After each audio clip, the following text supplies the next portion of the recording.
yang perlu kita ketahui, kalau kita hendak amar ma'ruf nahi munkar, kita ini harus cukup 5 syarat. Amar ma'ruf nahi munkar ini hukumnya bisa fardu ain, bisa fardu kifayah. Macam di rumah kita itu fardu ain, kita mendidik anak, mendidik bini, menagur bini kalau ada yang salah, menagur anak kalau ada yang kada sembahyang, melanggar hukum, itu kefarduan kita. Nah, jadi syaratnya orang yang amar ma'ruf nahi munkar ini baik kepada keluarga atau secara umum, syaratnya yang pertama,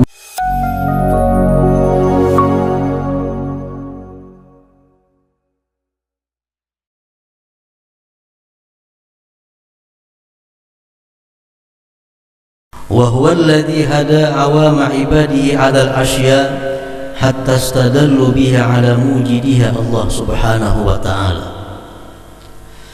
Dialah Allah Al-Hadi yang memberikan petunjuk kepada hamba-hambanya yang awam. Kepada orang-orang awam Allah beri petunjuk atas segala sesuatu daripada alam ini, sehingga mereka bisa berdalil dengan itu sesuatu atas adanya Allah Subhanahu wa ta'ala. Orang-orang awam kalau ditanya apa dalilnya Allah ada, pasti menjawab adanya alam semesta ini. Jadi alam semesta ini dijadikan dalil adanya Allah oleh orang-orang awam, itu adalah petunjuk dari Allah Subhanahu wa ta'ala. Wa huwa alladhi hada khawasa ibadihi 'ala Allah ta'ala hatta istadallu bihi 'ala al-asya. Dan Allah mulai memberi petunjuk kepada hamba-hambanya yang khusus. Allah beri petunjuk mereka itu atas Allah, sehingga mereka berdalil dengan Allah atas adanya sesuatu. Kalau orang-orang khawas itu, Allah itu menjadi dalil atas adanya alam semesta ini. Kalau orang-orang awam, alam semesta menjadi dalil bagi adanya Allah Subhanahu wa ta'ala. Kedua-duanya itu adalah merupakan huda, petunjuk daripada Allah Subhanahu wa ta'ala. Qala Allah ta'ala fi kitabihil karim, a'udzu billahi minasyaitonir rajim, alladzi a'ta kulla syai'in khalqahu tsumma hada. Surat Taha 50. Artinya dialah Allah yang memberikan tiap-tiap sesuatu itu kejadiannya, kekhususannya. Kemudian dia pula yang memberikan petunjuk. Allah yang menciptakan binatang, hewan contohnya. Kemudian hewan-hewan itu Allah berikan kekhususannya. Ada yang makannya hanya bisa makan daging, ada yang bisa makannya makan rumput. Summa ada, kemudian Allah memberikan petunjuk kepada mereka itu, kepada manusia, kepada hewan-hewan tersebut. Yang mana makan daging, Allah beri petunjuk untuk mencari daging. Yang mana makan rumput, Allah beri petunjuk untuk makan rumput. Yang mana makan biji-bijian, Allah beri petunjuk untuk mencari biji-bijian. Semua itu adalah hidayah daripada Allah Subhanahu wa ta'ala, petunjuk dari Allah. Para muhibbin rahimakumullah, nama Allah yang ke-94 ini adalah Al-Hadi. Maksudnya memberikan petunjuk itu hanya mutlak Allah Subhanahu wa ta'ala. Tidak ada satupun makhluk Allah yang bisa memberikan petunjuk kepada selainnya, karena hanya Allah yang punya nama Al-Hadi. Kalaupun ada selain daripada Allah yang bisa memberi petunjuk, itu disebut dalam istilah majaz. Pada hakikatnya adalah Allah Subhanahu wa ta'ala yang menyalurkan petunjuk lewat orang tersebut. Rasulullah bisa disebut Al-Hadi, orang yang memberi petunjuk. Bukan Rasulullah yang memberi petunjuk, tapi Allah memberikan petunjuk lewat Rasulullah sallallahu alaihi wasallam. Rasulullah mengatakan ana muballighun wallahu yahdi. Menjadi nabi kita, aku ini adalah muballigh, Allah yang memberikan petunjuk. Al-Quran itu bisa disebut sebagai hadi yang memberi petunjuk. Dzalikal kitabul la raiba fihi hudan lil muttaqin. Itu Al-Quran adalah petunjuk bagi orang-orang yang takwa. Artinya apa? Al-Quran itu adalah saluran daripada Allah menyampaikan petunjuk kepada kita manusia. Sedangkan yang memberi petunjuk mutlak semata-mata adalah hak Allah Subhanahu wa ta'ala. Allah Subhanahu wa ta'ala berfirman mengkhitab kepada Rasulullah, innaka la tahdi man ahbabta walakin Allah yahdi man yasha wallahu a'lam bil muhtadin. Rasulullah ini kepingin agar keluarga beliau itu seluruhnya beriman kepada Allah. Rasulullah kepingin agar seluruh kawan-kawan sidin semua beriman kepada Allah. Rasulullah kepingin agar seluruh orang-orang Quraisy beriman kepada Allah. Rasulullah kepingin seluruh makhluk ini beriman kepada Allah. Allah mengatakan innaka la tahdi man ahbabta. Engkau wahai Muhammad tidak akan bisa memberi petunjuk kepada orang yang kau cintai. Walakin Allah yahdi man yasha. Tetapi Allah memberi petunjuk kepada orang yang Allah kehendaki. Wallahu a'lam bil muhtadin. Allah Maha tahu siapa-siapa orang yang diberi petunjuk olehnya itu. Jadi hak mutlak memberi petunjuk adalah Allah Subhanahu wa ta'ala. Firman Allah dalam Al-Quran lagi, in tahris ala hudahum fa inna Allah la yahdi man yudil. Jikalau kau ingin hai Muhammad memberi petunjuk kepada mereka itu, maka Allah tidak menunjuki orang-orang yang Allah sesatkan mereka itu. Wa may yudlil fala hadiyalah. Orang-orang yang tersesat itu fala hadiyalah, tidak ada yang bisa memberi petunjuk kepadanya. Artinya orang-orang yang sudah disesatkan oleh Allah, siapapun tidak akan bisa memberi petunjuk kepadanya. Nah, para muhibbin rahimakumullah. Nah, dengan ini kita mengetahui bagaimanapun kita berusaha, kita mendoakan, kita minta akan banyu, kita sembahyang hajat agar umpamanya anak kita menjadi orang yang saleh, agar kawan kita yang selama ini maksiat menjadi orang yang takwa. Bagaimanapun usaha kita itu, kalau belum mendapat hidayah daripada Allah, tidak akan berhasil. Namun usaha itu bukan sia-sia. Kita kasih itu kamari minta doakan agar anak kita dapat hidayah dari Allah. Bertahun-tahun kita minta banyak kasih itu kamari minta doa sembahyang hajat, tetap anak kita belum lagi tobat kepada Allah. Itu karena belum lagi sampai hidayah Allah kepadanya. Namun doa usaha kita itu bukan sia-sia, tetap mendapat nilai di sisi Allah Subhanahu wa ta'ala. Kita mendoakan orang-orang yang kafir, mereka tidak akan beriman kalau tidak dapat hidayah daripada Allah. Nabi mendoakan Allahumma hdi Quraisy, ya Allah berikan petunjuk orang Quraisy. Allahumma hdi Dausa, macam-macam doa Nabi. Bagaimanapun Rasulullah berdoa kepada Allah, kalau belum sampai hidayah dari Allah, maka orang tersebut tidak akan bisa masuk ke dalam agama Islam. Bagaimanapun kita mengajak manusia untuk kembali ke jalan Allah, kalau orang itu belum ada hidayah dari Allah, Anda akan berhasil. Tapi yang perlu kita ingat bahwa itu tetap kita mendapat pahala daripada Allah Subhanahu wa ta'ala. Kita datang kepada tuan guru, kita datang kepada habaib, kita datang kepada orang saleh, minta doakan anak kita supaya jadi anak yang baik. Tatap aja. Pulang-pulang ke situ, kadang-kadang di sana ada orang saleh, datangi lagi, minta banyu, minta doakan supaya anak suka minum arak, anak yang suka minum obat-obatan menjadi ampuh, minum makan banyu, banget minum araknya. Kenapa sebabnya? Karena Allah belum lagi memberikan petunjuk.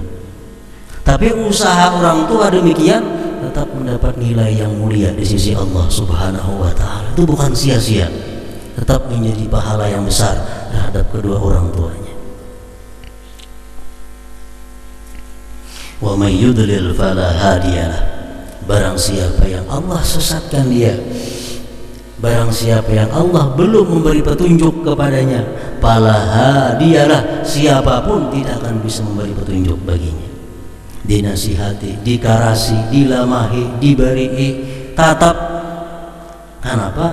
Wa may yudlil, Allah belum lagi memberi petunjuk kepadanya. Para muhibbin rahimakumullah, itulah nama Allah Al-Hadi. Kita disuruh mendoakan orang-orang yang tidak beriman agar mereka dapat petunjuk. Tidak dilarang kita mendoakan orang-orang musyrik agar mereka dapat hidayah. Allahumma hadi, Allahumma hadi, ya Allah berikan petunjuk kepada siapa orang kafir itu. Kita bisa berisi kawan yang baik lawan kita, berisi kawan yang akrab, tapi orangnya agamanya kafir. Kita doakan Allahumma hadi, ya Allah berikan petunjuk bulan bin bulan. Itu pada dilarang mendoakan itu. Kalau mendoakan dapat keselamatan, nah itu pada boleh. Mendoakan dapat rahmat kepada orang kafir, itu pada boleh. Kalau mendoakan semoga dia dapat petunjuk, nah itu boleh. Para muhibbin rahimakumullah, al-mu'min bismillahil hadi ayyakuna muhtadiyan ila Allah ta'ala bid-du'a wa ghairi awil masyura bi ahlillahi ta'ala wa ayyakuna hadiyan li ibadillahi ta'ala. Orang yang beriman percaya dengan nama Allah Al-Hadi, kita sudah yakin bahwa Allah satu-satunya yang bisa memberi petunjuk. Percaya. Nah, kalau kita percaya itu, maka keyakinan itu akan membuahkan, pertama, kita minta petunjuk selalu kepada Allah Subhanahu wa ta'ala. Muhtadiyan ila Allah, minta petunjuk kepada Allah. Kayak apa cara minta petunjuk lawan Allah? Berdoa, dengan doa bisa. Tiap hari kita sembahyang ihdinas siratal mustaqim, tunjukilah kami ke jalan yang lurus. Itu doa minta petunjuk. Dalam doa qunut, Allahumma hdini biman hadait, ya Allah tunjukilah aku. Doa Rasulullah, wahdini li ahsanil akhlaq wa la yahdiha illa anta, ya Allah tunjukilah aku bagi sebaik-baik akhlak, karena tidak bisa menunjuki selain daripada Engkau. Kalau kita percaya bahwa Allah itu Al-Hadi, kita selalu minta hidayah kepada Allah Subhanahu wa ta'ala dengan doa salah satunya. Atau lagi kita bisa minta hidayah kepada Allah itu melalui salatul istikharah, sembahyang istikharah, sembahyang minta pilihkan kepada Allah yang terbaik di antara sekian banyak pilihan. Nah, ini termasuk minta petunjuk kepada Allah Subhanahu wa ta'ala. Syekh Abdul Wahab Asy-Sya'rani mengatakan, ujar beliau, bagi kami salat istikharah itu bukan sewaktu-waktu ada pilihan. Bagi kami salat istikharah itu setiap hari kami lakukan. Bisa di pagi hari atau sesudah maghrib. Tujuannya apa? Agar seluruh tindak tanduk kami seharian itu di bawah petunjuk Allah Subhanahu wa ta'ala. Jadi bagi orang-orang sufi, sembahyang istikharah bukan hanya memilih apa, tiap hari istikharah. Kenapa? Karena setiap hari kita banyak dihadapkan kepada pilihan-pilihan. Abdul Wahab Asy-Sya'rani mengatakan alangkah baiknya kalau kita dapat setiap hari itu melakukan sembahyang istikharah, bisukan sebelum sembahyang duha atau sesudah maghrib. Cuma doanya ada belain sedikit pada doa istikharah yang ada itu. Allahumma in kunta ta'alamu anna jami'a ma ataharraku fihi aw askunu fihi bihaqqi wa bihaqqi ahli wa waladi wa ikhwani wa jami'i man sya'allah bi sa'ati hadhihi ila misliha min al-yawmil akhar aw lailatil ukhra khairun li fi dini wa ma'ashi wa aqibati amri faqdurhu li wa yassirhu li. Nah itu doanya setiap hari digawi, sehingga apapun yang kita putuskan dalam hari itu, apapun yang kita pilih dalam hari itu, semoga dibawa petunjuk oleh Allah Subhanahu wa Ta'ala. Orang yang salat istikharah berarti orang yang minta petunjuk kepada Allah Subhanahu wa Ta'ala.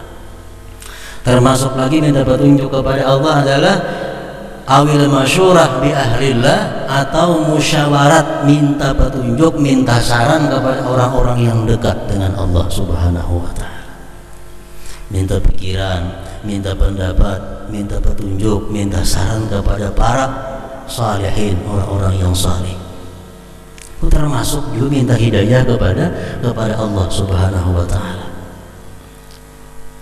Allah Subhanahu wa Ta'ala memerintahkan kepada Nabi kita dalam Al-Quran, wasyawirhum bil amr, ajaklah mereka itu musyawarah, karena suara yang terbanyak daripada orang-orang yang saleh itu merupakan suara Allah Subhanahu wa Ta'ala, artinya petunjuk dari Allah Subhanahu wa Ta'ala. Anak berdagang, baikkah berdagang ini atau kada, minta petunjuk kepada Allah dengan menggunakan pendapat orang-orang yang saleh. Hendak kawin dengan si A, si B, si C, baikkah menurut petunjuk Allah, minta pendapat kepada orang-orang yang dekat dengan Allah Subhanahu wa Ta'ala, minta ngaran anak dan sebagainya. Nah itu maknanya minta hidayah kepada Allah sebagai bukti keimanan kita kepada Al-Hadi. Pokoknya musyawarah itu terbaik. Imam Ghazali mengatakan manusia itu ada 4 perkara, ada 4 golongan. Manusia yang paling baik itu adalah orang yang pintar, suka musyawarah. Itu paling baik. Orangnya pintar, ketujuh minta pendapat. Nang nomor 2, orangnya bodoh tapi suka musyawarah. Orangnya ada pintar, cuma betakon, ketujuh minta pendapat, ketujuh. Ini nomor 2. Nang nomor 3, orangnya pintar, kada suka musyawarah. Yang merasa pintar, kada perlu runding lagi. Itu nomor 3. Nomor 4 yang paling hebat, orang yang bodoh kada suka musyawarah. Sudah kada tahu, kada ketujuh pulang musyawarah. Nah walhasil kalau kita musyawarah itu kepada orang-orang yang dekat dengan Allah Subhanahu wa Ta'ala, berarti kita harusnya minta petunjuk kepada Allah Subhanahu wa Ta'ala. Dalam hadis disebutkan, ittaqu firasatal mu'min fa innahu yanzuru bi nurillah. Waspadailah firasatnya orang yang beriman, karena dia itu memandang dengan cahaya Allah Subhanahu wa Ta'ala. Artinya apa? Saran pendapat yang dilontarkan oleh orang-orang saleh kepada kita itu merupakan cahaya daripada Allah Subhanahu wa Ta'ala. Nah, pertama itu kita beriman kepada Al-Hadi. Pertama kita selalu minta petunjuk kepada Allah Subhanahu wa Ta'ala. Kemudian yang kedua, wa ayyakuna hadiyan li'ibadillahi ta'ala, bahwa dia memberi petunjuk kepada sesama hamba Allah. Artinya dia menjadi saluran hidayah dari Allah kepada hamba-hamba Allah Subhanahu wa Ta'ala. Para muhibbin rahimakumullah, Rasulullah bersabda menghitab kepada Imam Ali karramallahu wajhah. Waktu Imam Ali diutus Rasulullah ke negeri Yaman untuk berdakwah, sebelum berangkat Rasulullah berpesan kepada Imam Ali, ujarna Nabi kita, la ayyahdiyallahu ala yadayka rajulan wahida khairun laka mimma tala'at alaihi syamsu wa gharabat, atau kama qala. Artinya apa, wahai Ali, ujar Nabi kita, sungguh Allah memberi petunjuk dengan sebab engkau satu orang, sebab kita dakwahi, sebab kita beri pendapat, sebab kita nasihati, ini dapat petunjuk, dapat hidayah, masuk Islam umpamanya. Nah, itu lebih baik bagi engkau, lebih baik bagi engkau daripada menyedekahkan dunia dan isinya. Pahalanya, orang yang dahulunya suka maksiat, orang dahulunya suka menentang Allah, kita berikan nasihat, berikan papada, akhirnya dia tobat. Nah, kita mendapat nilai pahala yang sangat besar. besar daripada dunia dan isinya kita sedekahkan, lebih daripada itu. La ayyahdiyallahu bika rajulan wahida, hanya seekor laki-laki, apalagi berpuluh-puluh itu orang masuk Islam gara-gara pidato kita, gara-gara nasihat kita. Orang-orang yang melaksanakan amar ma'ruf nahi munkar ini termasuk orang yang beriman kepada Al-Hadi.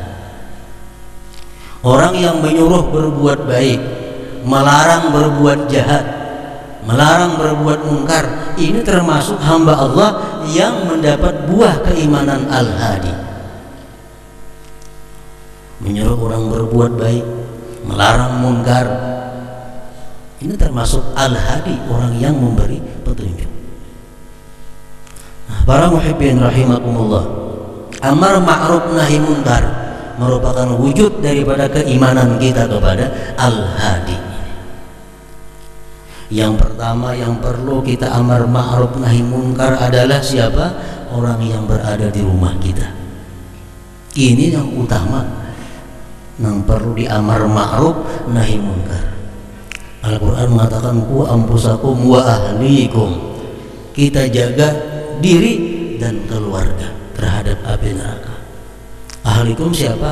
Bini, anak, dan orang-orang yang di bawah kekuasaan kita.